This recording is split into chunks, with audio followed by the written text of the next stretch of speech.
It was 2019 in West Virginia. In the quiet town of Daniels, on 4 acres of land, sat the Cochran family estate. Michael was a 38-year-old IT specialist and a beloved local coach who worked with the neighborhood baseball team. His wife Natalie was a licensed pharmacist whose word on medical matters was taken without question. But on February 6th, the peace shattered. Close family friends, Chris and Jennifer Davis, received a message from Natalie that would later become key in the investigation. Attached was a photo of Michael lying on the kitchen floor. Natalie casually explained that he had thrown up, had a spell, and was now simply asleep. When the friends and a state trooper arrived at the house, the scene was chilling. Michael was in a deep, unconscious state, not responding to shouting or gentle shaking. His clothes were soaked, a sign of critical bodily malfunction. Witnesses insisted that emergency responders be summoned right away, but Natalie put herself between them and her husband, acting like a human shield. Using her medical credentials, she convinced everyone that Michael hated hospitals and had warned her that taking him in would cause trouble. She calmly claimed she was monitoring his condition, even as Michael's brain was deteriorating without expert care. For 7 hours, Natalie kept her husband in that home, in effect turning it into a trap where each minute of delay carried life or death consequences. That evening, Chris Davis took Michael to Raleigh General Hospital himself, with Natalie sitting in the back seat of the car. In the emergency room, staff documented Michael's dire condition. Tests showed his blood sugar had dropped to 21 milligrams per deciliter, far below the normal U.S. range of about 80 to 120. Such profound low blood sugar leads to irreversible swelling of the brain. Michael was rushed to a medical center in Charleston. His mother, Donna Bolt, only learned her son had been hospitalized at 10 p.m. when her husband, Ed, called her. Donna later told investigators that Natalie had sent her to the wrong hospital building, costing her valuable time searching for her son. In the intensive care unit, Natalie showed little involvement in Michael's care. Witnesses said she spent much of her time on her laptop while Michael lay unresponsive. Natalie even texted her mother-in-law about a new business deal she expected to close. Doctors recorded a single flicker of consciousness. When a nurse performed a stimulation test, vigorously rubbing the pads of Michael's chest, he briefly lifted his head and opened his eyes, but that moment did not signal recovery.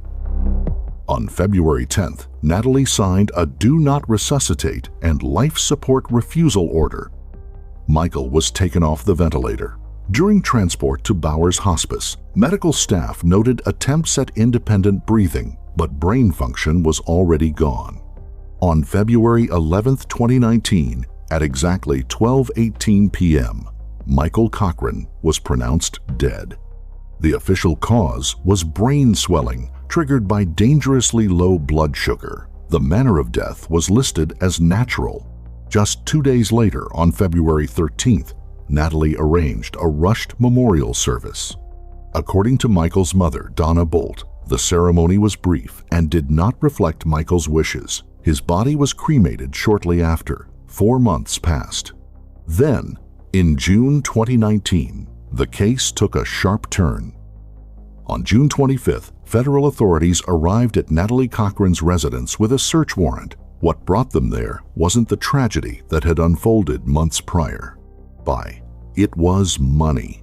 Investigators had received multiple complaints from investors who never saw a return on what they believed were legitimate government contracts. At first, the investigation focused solely on financial misconduct and tracing missing funds. But during the kitchen search, agents found something disturbing. Inside the fridge, nestled between Snickers bars and condiment packets, was a vial of Humalog, a fast-acting insulin. Neither Michael nor Natalie had been prescribed the medication. Yet there was no diagnosis of diabetes in the family. Donna Bolt later confirmed that there was no lawful reason for that drug to be in the house. The discovery of a potent prescription medication casually stored alongside snacks by someone with professional medical training, forced investigators to reconsider the official narrative surrounding Michael's death. Agencies confirmed that Michael's companies TSG and TMS had no actual contracts with the Department of Defense or the CIA. It had all been a front. Natalie had convinced relatives and close friends to invest millions into a fabricated operation.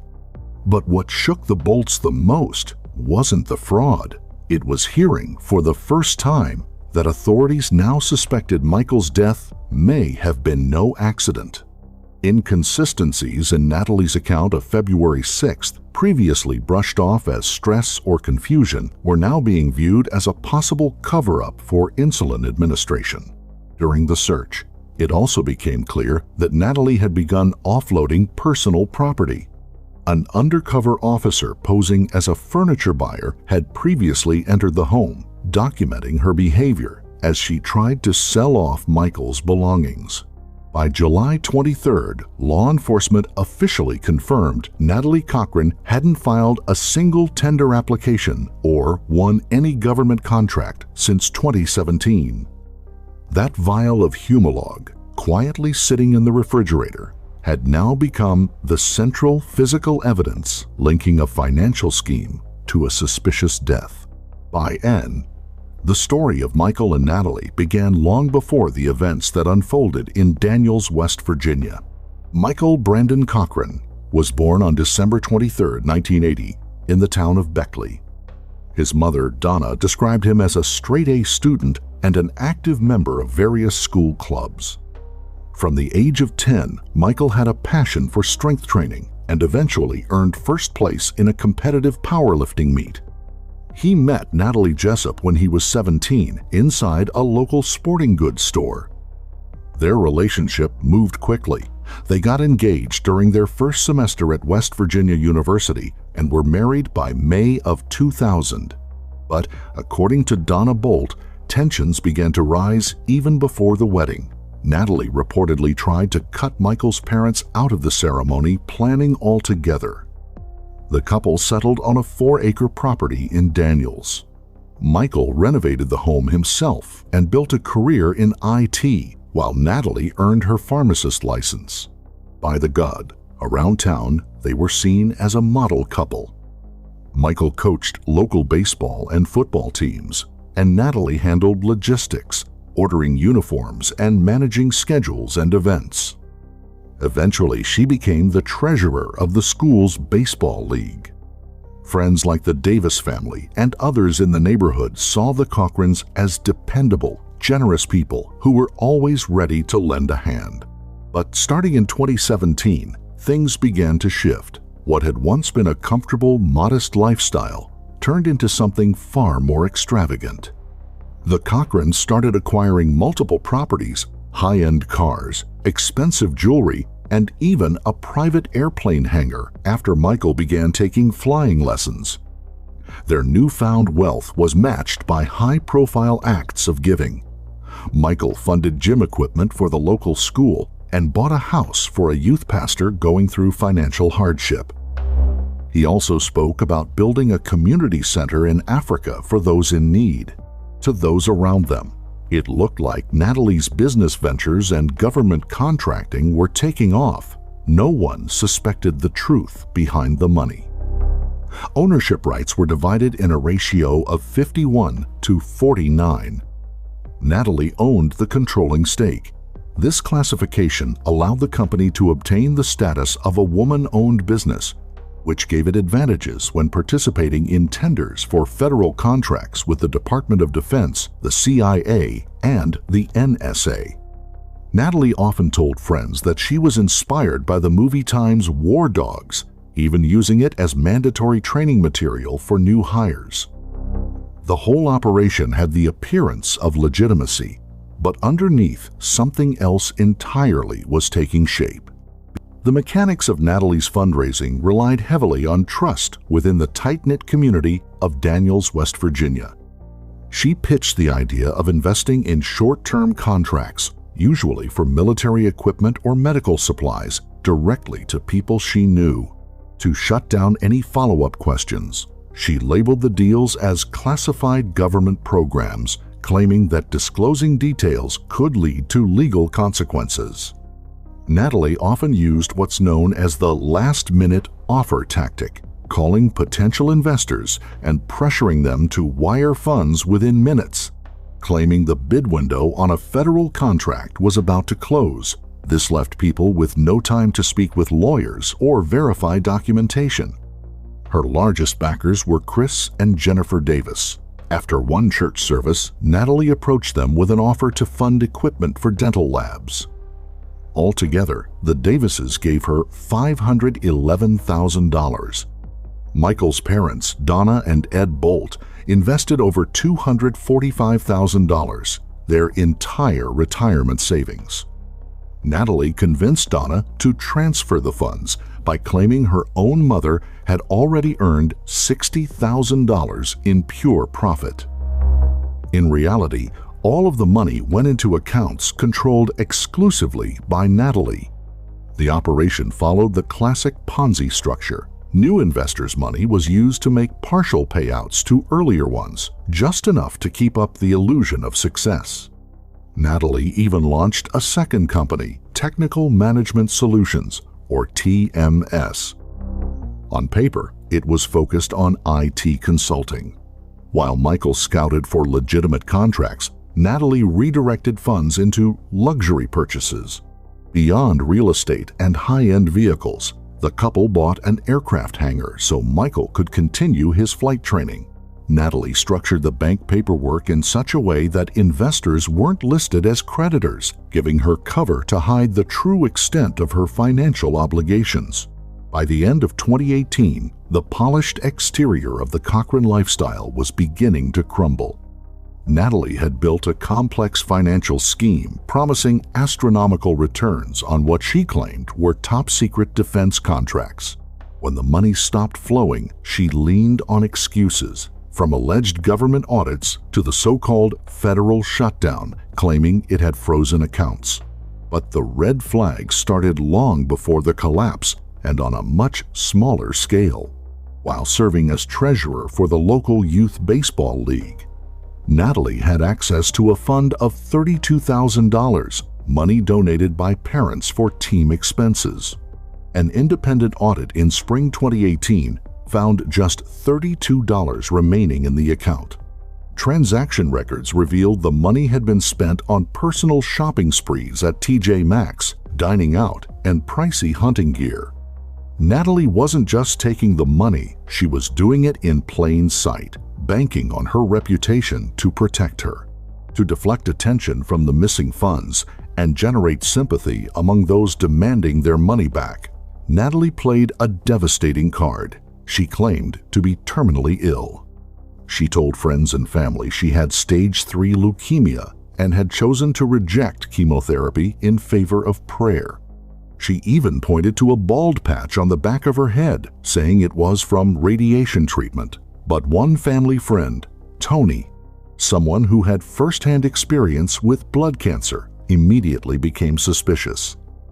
Leukemia is classified by type, not stage, and Natalie's so-called bald spot had unusually clean edges, more like a shave mark than a side effect of treatment.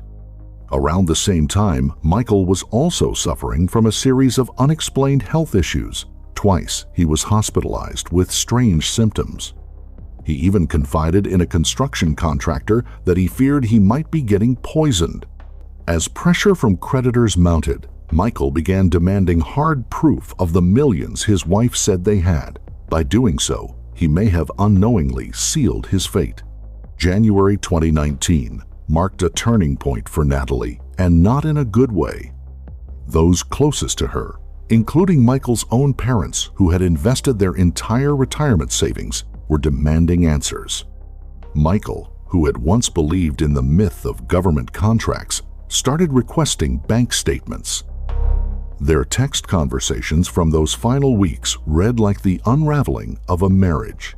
On January 31st, Natalie swore to Michael that the funds had already been sent, complete with tracking numbers.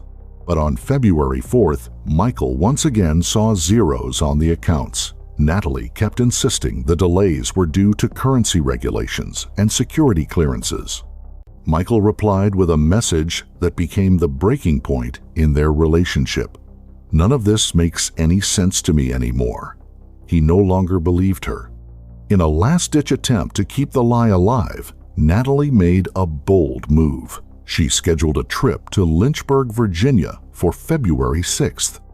Officially, the couple was supposed to meet with representatives from Bank of America, where Michael believed he'd finally get to clear up the issue with the supposedly frozen funds. Natalie even booked a private plane to make the trip seem legitimate, but investigators would later discover that no millions were waiting for them. Only a routine meeting to open a standard checking account. The moment they arrived at the bank together, Natalie's entire story would have collapsed.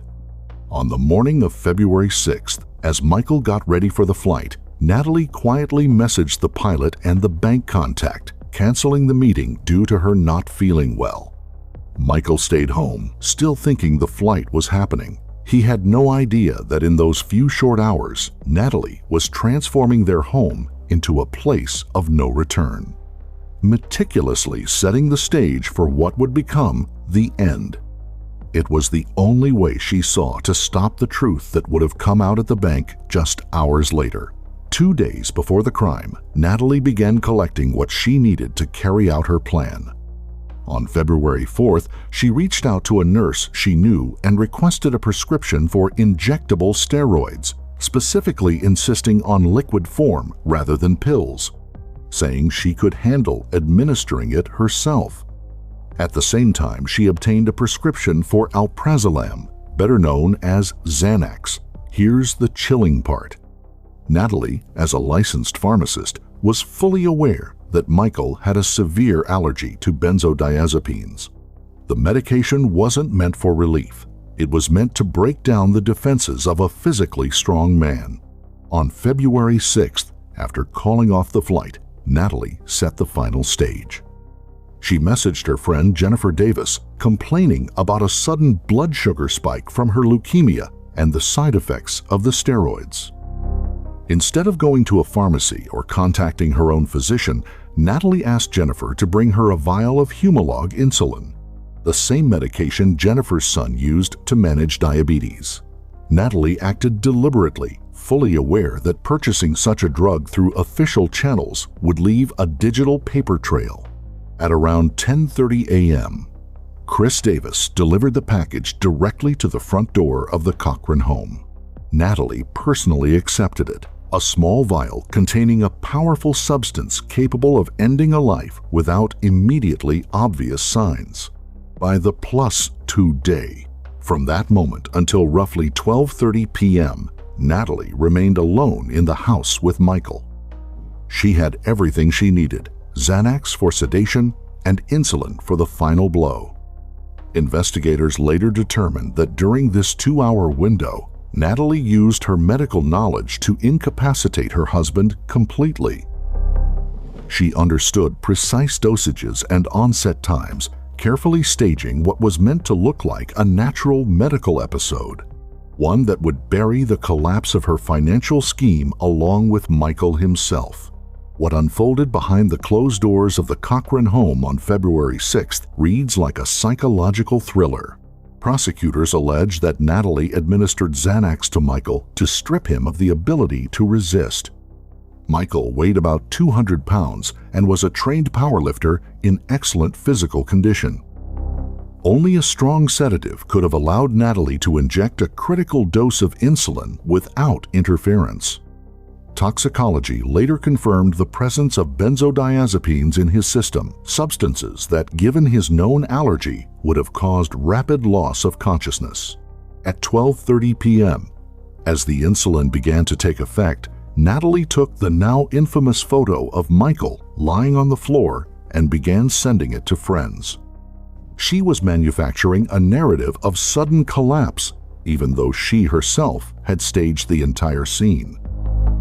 Natalie later told police that unnamed workers had helped her move Michael onto the couch, but no witnesses and no security footage ever placed anyone else in the house at that time. While Michael lay in a terminal coma, Natalie remained disturbingly active on her phone. She simulated conversations with him, telling others that he was briefly regaining awareness and firmly refusing outside help. In reality, his blood sugar had fallen to 21 milligrams per deciliter, a level at which the brain begins to suffer catastrophic damage. As people started arriving at the house, Natalie convincingly played the role of a concerned wife with medical expertise. She dismissed even the most alarming signs of physical shutdown, including loss of bladder control. For 7 hours, Michael slowly faded while Natalie methodically blocked every attempt to contact emergency services. She knew that Humalog acts quickly and irreversibly. She was simply waiting for the point of no return, the moment when even the best doctors would be powerless. This was not neglect. It was the calculated completion of a crime hidden behind the mask of professional authority and marital devotion. When Natalie Cochran was taken into custody in September 2019, it initially had nothing to do with Michael's death. Federal authorities had uncovered the full scope of her massive Ponzi operation, 26 criminal counts, including money laundering, totaling more than $2.5 million. For years, Natalie had drained friends and family of their savings, sustaining the illusion of wealth with money from new investors. In 2020, she entered a plea agreement, admitting guilt to the financial crimes and receiving an 11-year prison sentence. But detectives working Michael's case never accepted the explanation of a natural brain swelling in a healthy, athletic man. The turning point came with a re-examination of medical evidence. Although Michael had been cremated, modern forensic techniques allowed medical examiner Dr. Hamada Urabi to uncover decisive evidence from preserved tissue samples. Toxicology results, combined with a meticulous review of medical records from Raleigh General Hospital, came together to form a single devastating picture. One that finally revealed what had really happened inside that house. The expert conclusion was clear. A blood sugar drop to 21 units in a man without diabetes is impossible without outside interference. No illness, stress, or random factor could have caused it. But this was a deliberate administration of insulin combined with sedative medication. In November 2021, Natalie, already serving time for fraud, was formally charged with first-degree murder. The motive was obvious. Natalie eliminated her husband to conceal the absence of money and to avoid the inevitable exposure at the bank meeting scheduled for February 6th. She chose to become a widow rather than be seen by her husband as a bankrupt con artist. Every part of her life turned out to be a lie. The business, the wealth, even the leukemia. Basically, only science was able to break through that facade, proving that Michael became the final and most costly victim in her long-running game built on trust. Yes, on April 15, 2024, the final chapter of this drama began in court.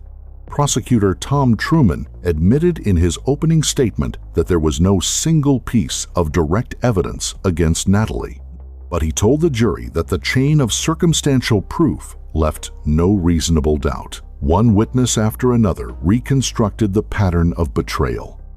Jennifer Davis testified about how Natalie deceived her into handing over insulin, claiming it was needed to save her own life. Chris Davis recalled a moment in the hospice that stunned the courtroom. Natalie asked him to help cover Michael's face with a pillow, a chilling detail that underscored her desire to finish what she had started. The defense tried to redirect blame, floating theories about so-called Mexican supplements that Michael allegedly took in secret. But Dr. Urabi was unequivocal on the stand. No substance other than insulin could have produced such extreme hypoglycemia. Natalie sat silently as her sons and daughters addressed the court, pleading for mercy on her behalf. She never took the stand herself, fully aware that she was facing not just testimony, but irrefutable facts and her own messages filled with deception and manipulation. But the jury needed just 2 hours to find Natalie Cochran guilty of first-degree murder. But the sentencing phase turned into a painful confrontation between the defendant's family and those she had harmed.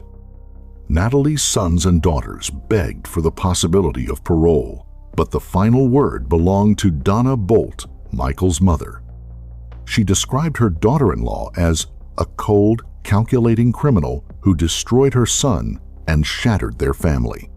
The jury returned a verdict of life with mercy. The sentence, life in prison with the possibility of parole after 15 years, ensured she would not walk free for a very long time. Before the court formalized the sentence, Natalie remained behind bars, her family accounts empty. Michael Cochran's story ended with justice prevailing, proving that even the most elaborate medical and financial deception cannot withstand relentless investigation. Michael had planned to hunt and coach local teams. Instead, he became the key witness against his own wife.